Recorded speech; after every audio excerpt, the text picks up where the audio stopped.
Let me tell you about my mom. My mom was 42 years old when I was born, and she started exercising for the first time in her life.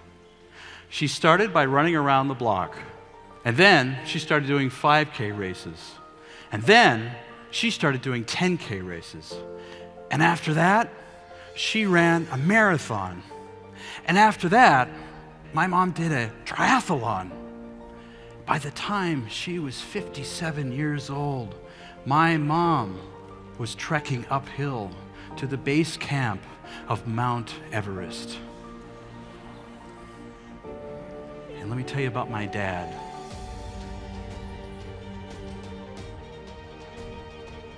When I was a kid, my dad used to take me to science classes. He was also my calculus teacher in high school. I wanted to crawl under the desk. Well, I learned something important from my mom, the value of health, and I learned something important from my dad, the value of science. And these two values have guided me on my trek through life, and they've helped me appreciate an epidemic that we are all facing. And it's not Ebola. Instead, it is the epidemic of unhealthy living.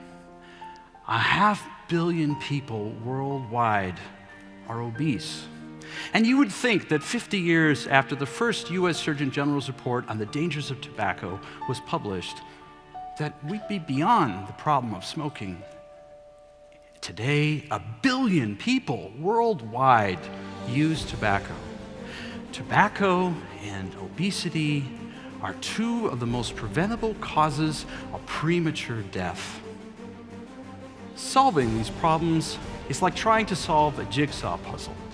We engage in unhealthy behaviors because of our genetics, because of brain neurotransmitters, because of environmental influences such as peers and the media. Each of those pieces of the puzzle are not things that you and I can solve on our own. But there is one piece of this puzzle that may hold the key. Our choices about what we do with our cravings to engage in addictive behaviors like smoking or in overeating. Our choices. A friend of mine came to me with a book on willingness. He said, "Jonathan, this book will change your life forever." So then I read the book, and then I read a lot of books on willingness, and I got trained in it. And what I learned was that willingness is part of acceptance in the acceptance and commitment therapy approach to behavior change. It's a broad approach to behavior change that's being used to help people with anxiety disorders, with addictions. My research lab at the Fred Hutchinson Cancer Research Center here in Seattle is conducting randomized clinical trials to see if showing people how to be willing to have their cravings is effective for quitting smoking. We are conducting trials in face-to-face interventions, in a telephone quit smoking hotline, in a website called webquit.org, and in an app called SmartQuit. These technologies have the potential to reach millions of people with interventions that could save their lives. That's pretty amazing. And let me tell you about the data.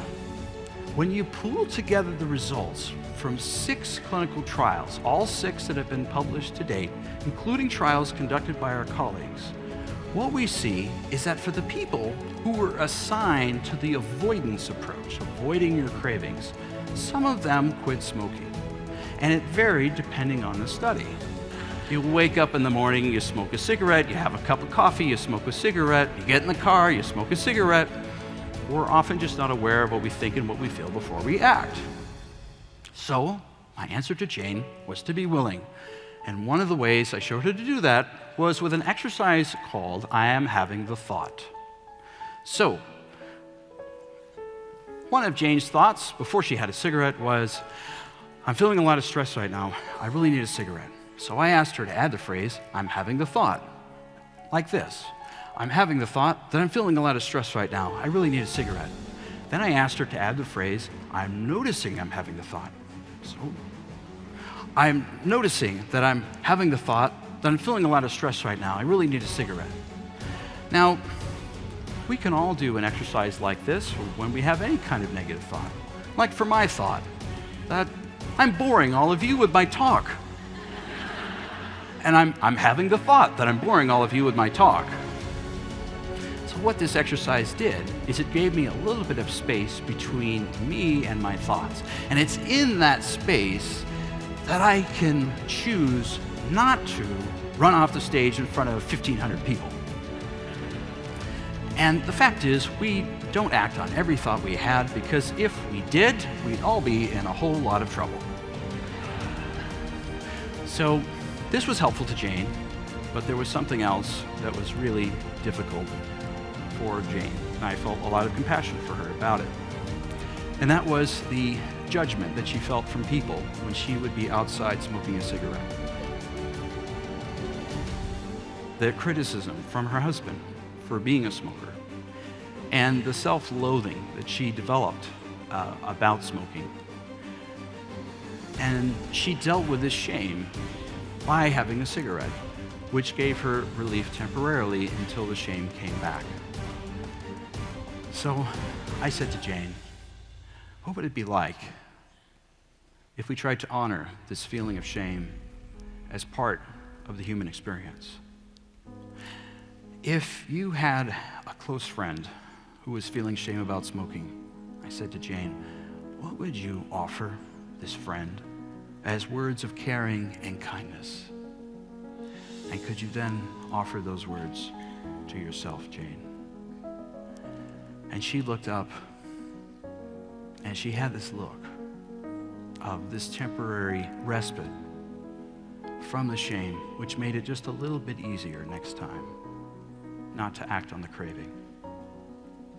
So here is the secret to self-control. The secret to self-control is to give up control.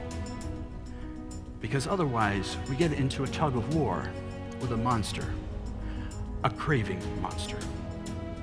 And the craving monster says, come on, smoke a cigarette. Come on, have that cookie. Come on. And you're on the other side saying, no, craving monster, I'm going to distract myself from you. I'm going to ignore you. No, no, no, no. And craving monster says, no, no, come on, you know you want it. And you're just back here, and you're going back and forth, and pretty soon the craving monster overpowers you. You have that cookie, you have that cigarette, until the craving monster comes back. And then you're in the tug of war again, doing what we've learned how to do. Unless you drop the rope. And what you discover is if you just allow the monster to occupy a space in your body, you discover in a few minutes that the craving monster is not as threatening as he appears. And sometimes he even goes away. As we break for lunch, we're going to have choices of what to eat.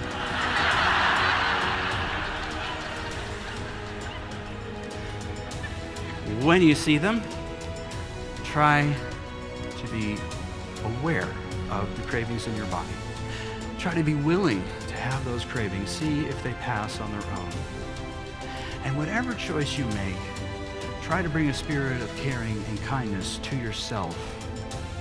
For that is the mountain that we are all climbing. Thank you very much.